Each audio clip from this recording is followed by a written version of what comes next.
Cinquième partie. L'histoire de l'Église du Seigneur. L'Église a commencé le premier jour de la Pentecôte juive après la résurrection de Jésus-Christ. Au fil des siècles, des croyances étrangères aux Saintes Écritures ont vu le jour et ont donné naissance à des églises différentes. Cette leçon présentera une vue générale de ces événements.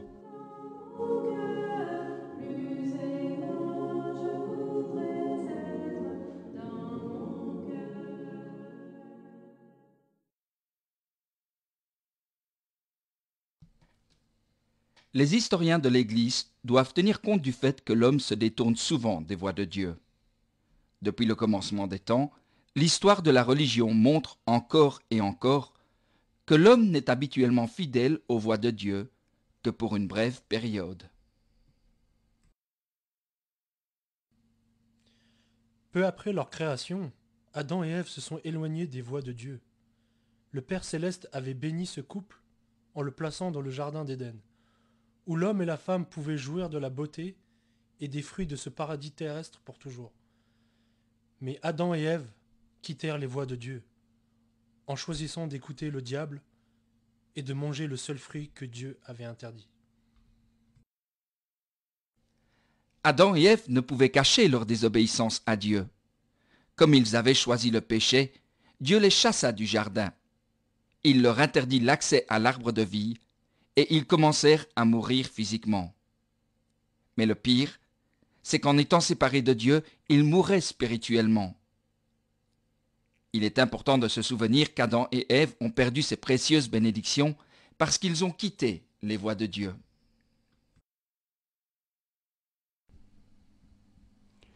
Dans son amour infini, Dieu donna à l'être humain d'autres façons de communier, grâce auxquelles l'homme, maintenant déchu, pouvait de nouveau s'approcher de lui. Mais Caïn, un fils d'Adam et Ève, nous montre encore que l'homme s'éloigne souvent des voies de Dieu. Au lieu de faire des sacrifices en accord avec la volonté de Dieu, Caïn offrit un sacrifice qu'il jugeait bon à ses yeux, mais qui déplut à l'Éternel. Alors que la population grandit, la plupart des gens suivirent l'exemple de Caïn. Ils continuèrent à mépriser Dieu en s'éloignant de sa parole et sa volonté. À l'époque de Noé, pratiquement tout le monde s'était éloigné des voies de Dieu. L'humanité était devenue si corrompue que Dieu décida de la détruire en envoyant un déluge qui submergerait toute la terre. Dieu révéla son plan à Noé et lui ordonna de construire une arche pour sauver les justes du déluge. Dans toute cette génération, seul Noé et sa famille trouvèrent grâce aux yeux du Seigneur parce qu'ils marchaient dans les voies de Dieu. Ceux qui périrent dans le déluge avaient été avertis par le Seigneur grâce aux prédications de Noé. Mais ils avaient refusé de se repentir et de retourner dans les voies de Dieu. Quand ils rejetèrent Dieu, ils scellèrent leur propre destin.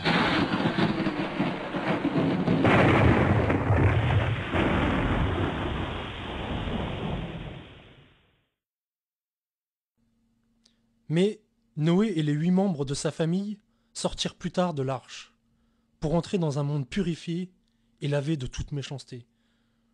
Fidèles à Dieu, ils furent sauvés par leur foi et leur obéissance. Dieu chargea alors Noé et ses descendants de repeupler la terre.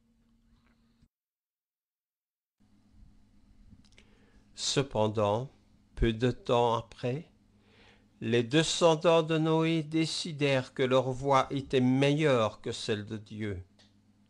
Dieu leur avait ordonné de se multiplier et de remplir la terre. Mais à la place, ils commencèrent à ériger la tour de Babel, en témoignage de leur résolution de rester groupés en un seul endroit et de ne compter que sur leur propre force.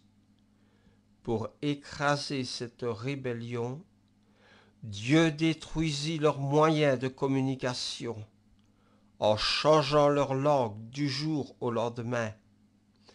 Comme ils ne pouvaient plus se comprendre, ils ne purent continuer la construction de la tour. Les hommes furent bientôt dispersés sur toute la surface de la terre, mais ils continuèrent tout de même à s'éloigner des voies de Dieu.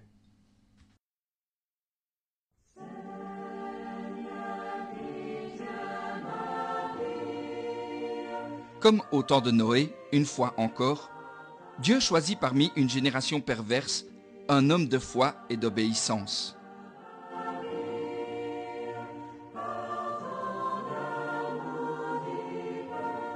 Dieu sélectionna Abraham pour engendrer une lignée de descendants à travers laquelle Jésus viendrait pour sauver la terre.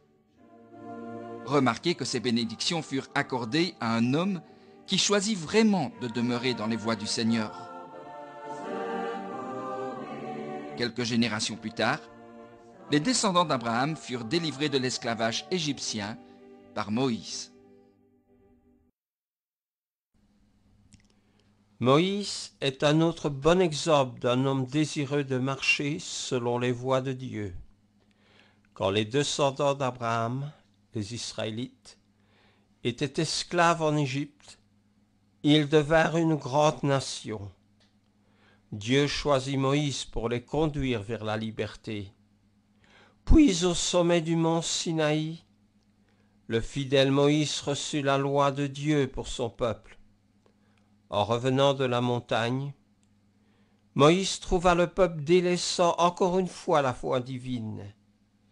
Ignorant complètement les commandements explicites de Dieu, ils avaient façonné un veau d'or qu'ils adoraient et glorifiaient, en lui attribuant le mérite pour la délivrance de l'esclavage égyptien.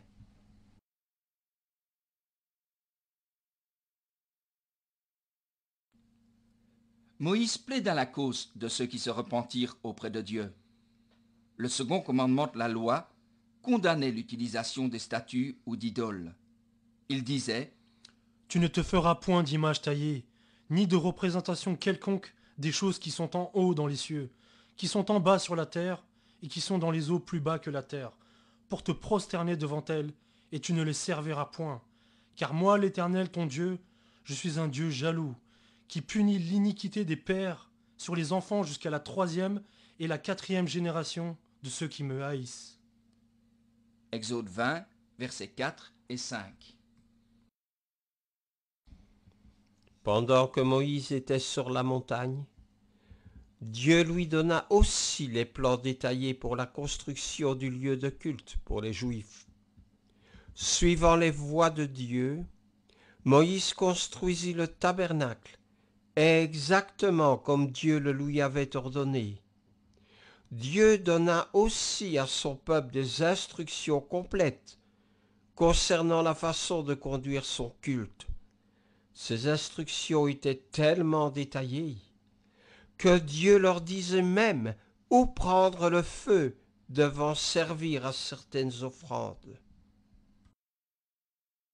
Mais malgré ces instructions divines, 2 prêtres, Nadab et Abihu, s'éloignèrent des voies de Dieu, en employant un feu d'une origine différente de celle ordonnée par le Seigneur.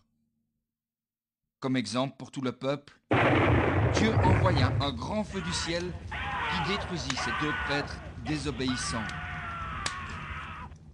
Lévitique, chapitre 10, versets 1 à 4. Durant les 40 années où Moïse dirigea les Israélites à travers le désert, il les vit maintes et maintes fois désobéir à Dieu. Avant de mourir, Moïse les chargea solennellement de garder les lois de Dieu afin de pouvoir être bénis. La loi de Dieu fait en tout cas autorité et doit être respectée. Moïse rappela aussi au peuple les terribles conséquences d'un éloignement de la parole de Dieu. Dieu a toujours donné des lois pour le bonheur personnel de ceux qui veulent les garder.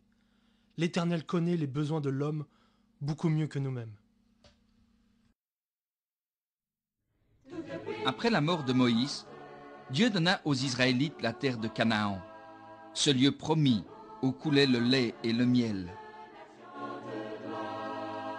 Ils prirent possession des villes déjà entourées de murs, de vignes qu'ils n'avaient pas plantées et de champs qu'ils n'avaient pas labourés.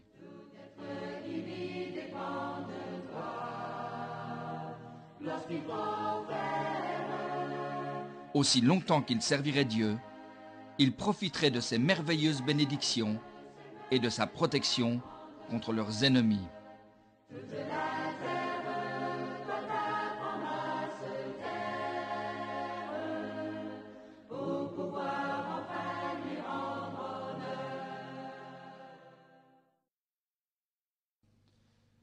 Cependant, après un peu de temps, ils se détournèrent de Dieu et se mirent encore à adorer des idoles.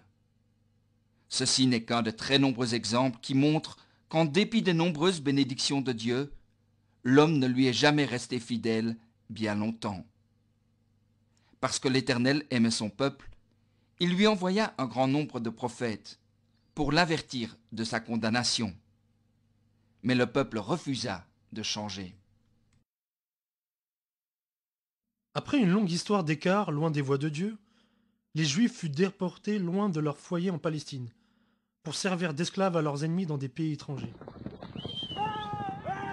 Leurs terres furent dévastées et leurs temples détruits. Dieu avait été miséricordieux et patient. Le peuple n'avait qu'à s'en prendre à lui-même pour sa lamentable situation. Toutefois, Dieu s'intéressait encore à son peuple, et il leur envoya des prédicateurs et des prophètes comme Ézéchiel pour leur amener à lui. Bien que quelques-uns écoutaient, en majorité les autres ignoraient l'appel de Dieu prêché par ses prophètes. Donc, ils continuèrent à servir comme des esclaves pendant plusieurs années.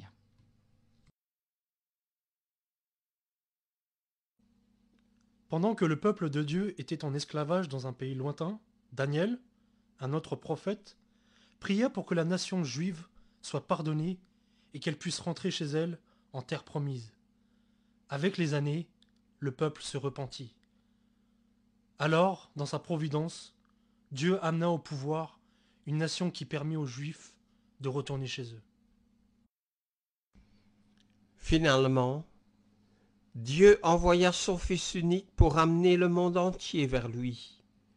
Christ vint d'abord pour les Juifs, ceux-là même qui avaient si souvent rejeté Dieu.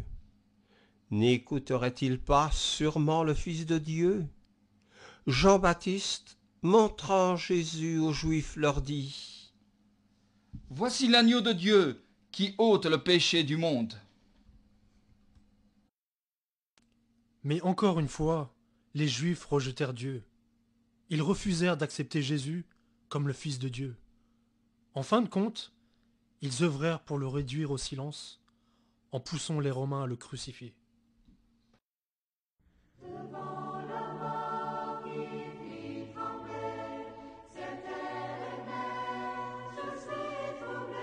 Pourtant, même la mort ne pouvait subjuguer le Fils de Dieu. Dieu le ressuscita miraculeusement d'entre les morts, prouvant irréfutablement qu'il était le Fils de Dieu.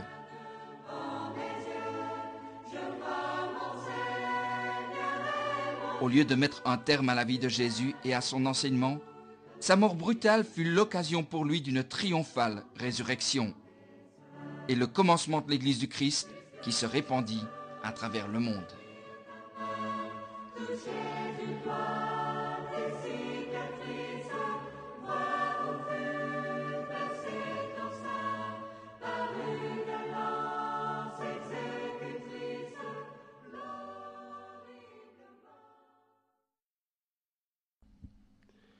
Le Nouveau Testament que Jésus a scellé par son sang est la révélation complète et finale que Dieu a donnée pour communiquer ses voies à l'homme.